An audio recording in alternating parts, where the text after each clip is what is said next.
Many years before tie-dye shirts and LSD, ancient vision seekers gathered beneath desert skies to chew peyote buttons and journey into altered realms. Flickering torchlight danced across sandstone walls, casting elongated shadows of robed figures. The figures moved in slow, deliberate circles around a smoldering fire. The air tasted of warm wind and crushed mescaline. Their heartbeats synchronized with tribal drumming that seemed to echo from the depths of the earth. As the bitter peyote traveled throughout their body, shimmering patterns of neon green and violet rippled through their vision. The stars overhead were painted into constellations of their gods and feathered serpents.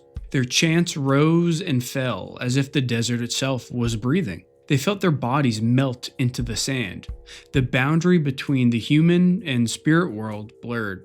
Every rock, every cactus, and every breeze felt like a message. We've always known that indigenous American cultures are steeped in rituals and shamanism. Many groups participate in sun or rain dances to influence the weather or agricultural productivity. Others have a history of building and using sweat lodges to rid themselves of disease and illness. Included among these practices is the ritualization of psychedelic substances. Like many cultures around the globe, indigenous Americans have a long history of consuming things like quote-unquote magic mushrooms. But unique to the Americas is a magic cactus, not found anywhere else in the world. It's a mysterious plant, and we now have a better idea of how long it's been infused into Native American society. From ancient archaeological sites to modern desert pilgrimages in search of this cactus, let's see how people have consumed peyote for thousands of years. In its earliest stages, natives probably stumbled upon it in search of food. Then they started to experiment just like Timothy Leary did with LSD and psilocybin mushrooms in the 1960s. However, these prehistoric shamans opened the doors of perception centuries before the electric guitar was even invented.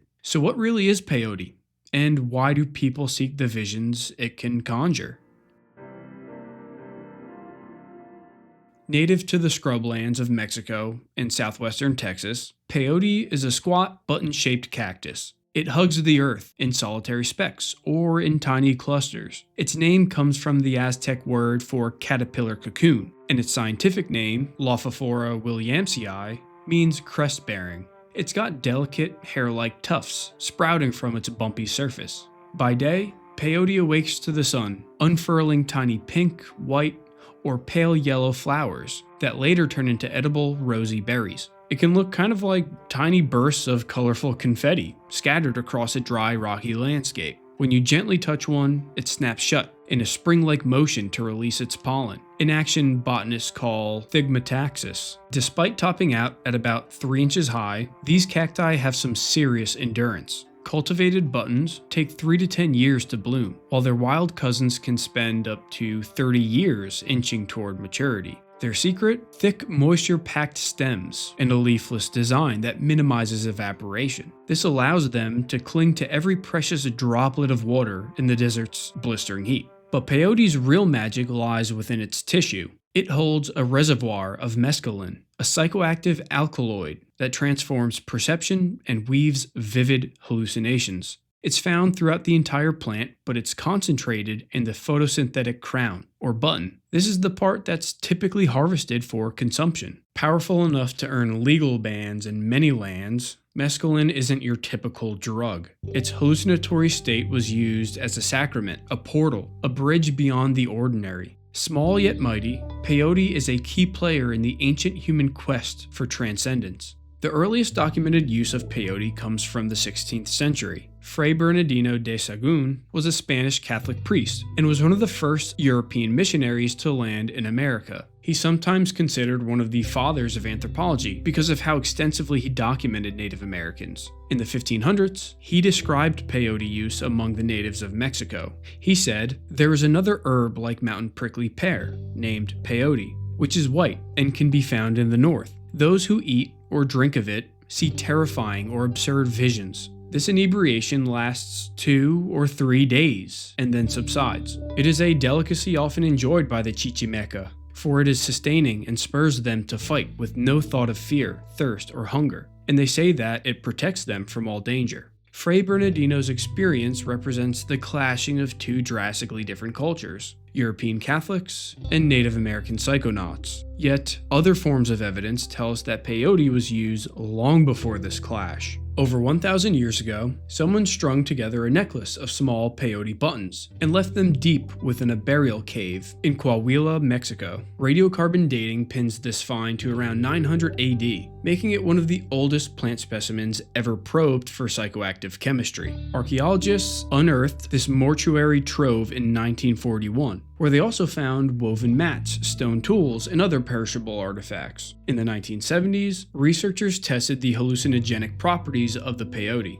They detached and ground up one of the 1.5 gram peyote buttons from the necklace. They extracted it with ethanol, and they ended up with 32 milligrams of alkaloids. 65% were non-phenolic, and 35% were phenolic. This means that most of the extract consisted of strong hallucinogens like mescaline, and the remainder consisted of milder sedative alkaloids. These findings not only confirm that prehistoric people in northern Mexico intentionally harvested and perhaps ritualized peyote, but also that they revered it enough to make personal adornments out of it. Moreover, it showcases the remarkable resilience of mind-altering molecules in these arid desert plant tissues. As with nicotine molecules in ancient tobacco, mescaline's longevity opens a vivid window into past peyote practices. In the Chihuahuan Desert lies even older evidence. The Chihuahuan Desert is North America's largest desert. It spans from southeastern Arizona through southern New Mexico into western Texas and northern Mexico. It's a hot landscape of rolling limestone hills, rugged mountain ranges, and broad flats dotted with agave and a dazzling diversity of cacti. Carved into these pale limestone outcrops are the Shumla Caves in Texas. These shallow rock shelters served as habitation for Native Americans along the Pecos River. They preserved the ancient rock art and archaeological deposits of scorching days, cool nights, and scant rainfall. In a groundbreaking study, researchers cleaned, analyzed, and radiocarbon dated 3 peyote buttons from the Shumla Caves. Instead of just drawing the buttons out, the Shumla people ground them up with other plants and molded them. Surprisingly, the sample still held 2% of their original mescaline. Even more surprising was their age. They date to around 6,000 years ago. That makes them the oldest directly dated peyote specimens ever analyzed. So what were people doing 6,000 years ago while quote-unquote tripping on peyote? One possibility is that they were creating art. Art and iconography can tell us a lot about what people did in the past and what they were thinking about. And there's evidence of ceramic artifacts with peyote motifs that date as far back as 100 BC. We also see art on cave walls in the region that indicate peyote rituals. For example, in Panther Cave, you'll find deer figures pierced by shafts. Their bodies are speckled with black circles, which are believed to be peyote buttons. Here, the arrow-struck deer symbolizes the hunted cactus these people collected. Scattered beside these deer and shaman figures are rows of impaled dots. They're tiny buttons, skewered on lines or spears and awaiting ritual consumption. This motif is especially clear at the White Shaman site panel, where an antler-crowned figure stands alongside both impaled deer and these skewered buttons. Many of these sites are thousands of years old as well. Even if these people were not on peyote while making this art, it still reflects their symbolic affinity to the substance. Discoveries like these rewrite peyote's timeline. Far from a modern psychedelic drug, this visionary cactus has fueled sacred practices for at least 6,000 years. Many questions remain unanswered, however. Who exactly were these people? How did they learn to refine and ground their peyote? And what was the deeper purpose of their rituals? These more precise questions are hard to answer, but looking into some modern Native American groups still using peyote can give us some keen insights. By the way, if you're enjoying this so far, you'd probably like my free newsletter. If you subscribe using the link in the description, you'll get a free archaeology cheat sheet, updates on Evolve.2 videos, and news from the world of archaeology and human evolution. Plus, I'll be coming out with tons of cool things in the future, and newsletter subscribers will always be the first to know. So go check out that link and subscribe for free. Let's jump back in. The Huichol, who call themselves the Huitzerica, inhabit the rugged spine of Mexico's Sierra Madre mountain range. They practice subsistence farming, with maize being their key crop. At first glance, Huichol culture dazzles with color. It includes bead art with clear psychedelic influence, intricate yarn patterns mapping mythic journeys, and even embroidered garments alive with swirling symbols. Every motif carries stories of ancestors, gods, and sacred paths. Art is not simply decoration for the Huichol, it's an extension of their identity. And central to Huichol life is Wirikuta, the desert shrine of the Peyote. Every year, men and women set out from their mountain communities on a 250-mile trek to this arid plateau. They travel by foot, mule, and prayer. Led by shamans, they carry bundles of sacred objects, like deer antlers, ceremonial rattlesticks, and woven mats. The journey preserves ancient pre-Columbian traditions. Along the way, they stop at holy sites, like the springs of the Eastern Rain Goddess. After passing other mystical sites, the journey is a return to the origin of life, a path of healing and spiritual renewal. Upon reaching Wirikuta, they hunt for peyote. They share the first cactus they find, as a sacred communal act. They then gather enough to last them the subsequent year. Finally, when they get back, they consume enough to induce visions. Through these powerful, hallucinogenic experiences, shamans speak with the gods, guide their people, and ensure renewal of Huichol souls. Despite modern pressures like mining, tourism, and legal restrictions on peyote, the Huichol remain vigilant stewards of their homelands and traditions. Wirikuta was declared a UNESCO sacred site in 2010, safeguarding hundreds of archaeological deposits and ceremonial grounds. It consists of a 500-kilometer braid of trails, crossing 5 Mexican states and linking 20 sacred sites vital to Huichol spirituality. Starting in the Sierra, it winds through lush mountains to Wirikuta and the Chihuahuan Desert, with key stops at Nayarit and Durango. It's more than a trail. It's a living spiritual corridor where rituals honor ancestral gods, sustain agriculture, and strengthen community bonds. And the real protection lies in the pilgrims who still walk those desert miles. Back in the mountains, these experiences surely influence day-to-day lives. It's not difficult to imagine a scenario where an issue arises in the Huichol community. Maybe there is a domestic issue between husband and wife. Maybe the farmers haven't had a successful harvest. The problem is presented to a shaman,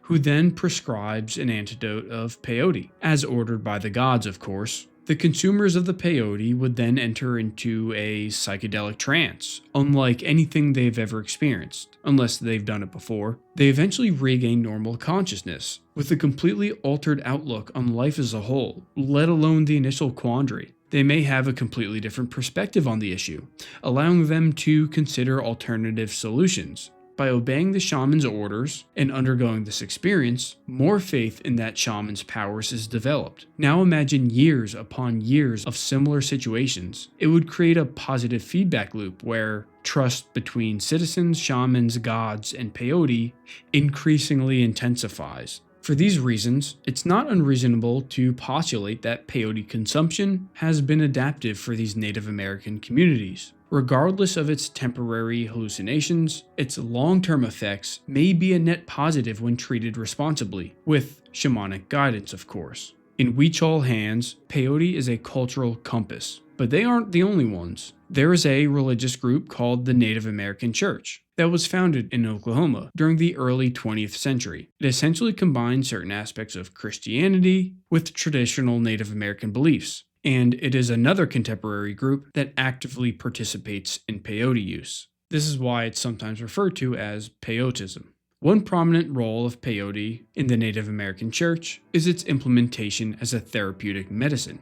Unfortunately, alcohol abuse runs rampant in many indigenous communities. The Native American Church sees peyote as a remedy for this issue.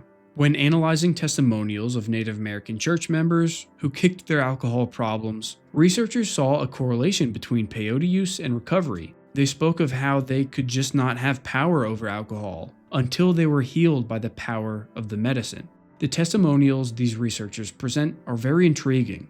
They posit that peyote is a legitimate tool used by these groups to overcome serious substance use disorders. So what else does the psychological literature say about peyote's effect on the brain? In 2005, a study was released by John Halpern, inspecting the long-term psychological effects of peyote. 3 groups of Navajo Native Americans were selected for the study. Group 1 consisted of Native American church members who had ingested peyote 100 times or more. Group 2 consisted of former alcoholics with at least 2 months of sobriety. Group 3 was the control group with minimal drug use point blank. Each group took a series of neuropsychological tests that assessed impairment in memory and executive functions. Peyote users scored just as well as the control group on all memory and cognitive tests, while former alcoholics did worse across the board. Even heavy lifetime peyote use had no link to poorer performance. This does not mean that there are no negative side effects of peyote. It simply offers evidence supporting long-term psychological stability among users. If these substances had severe negative mental consequences, it would be hard to imagine how societies that use them could remain even relatively stable, which they have. By the way, if anyone is familiar with more recent studies looking into this, let me know in the comments. Given these native groups currently use peyote for both ritualistic and medicinal purposes, where does the drug stand legally? Needless to say, its legal journey in the US has been a tug of war between federal drug policy and native religious freedom. In 1970, the Controlled Substance Act placed mescaline, and by extension peyote, as a Schedule I drug. But Congress carved out a limited exemption for bona fide Native American church ceremonies in the 1978 American Indian Religious Freedom Act. Despite that, several states continued to ban sacramental use until a 1994 amendment closed those loopholes. This ensured nationwide protection for Native American church members, which reinforced how peyote rites are not only cultural heritage, but constitutionally shielded acts of faith. So the evidence is clear. Peyote is essential to the lives of many Native Americans, and has been for millennia. With radiocarbon dates indicating its use around 6,000 years ago, and its documentation by early Spanish ethnographers, peyote's history runs deep in the Americas. Today, it is used for both religious and medicinal purposes by the Huichol people of Mexico and members of the Native American Church. After many years of repression and legal scuffles, members of the Native American Church have been granted the right to use this psychedelic cactus in the United States. If you're still interested in this sort of thing, go check out this video where I talk about ancient humans experimenting with psychedelic mushrooms. It's an older video of mine, but it was one of my favorites to make. I'll see you over there. Thanks for watching.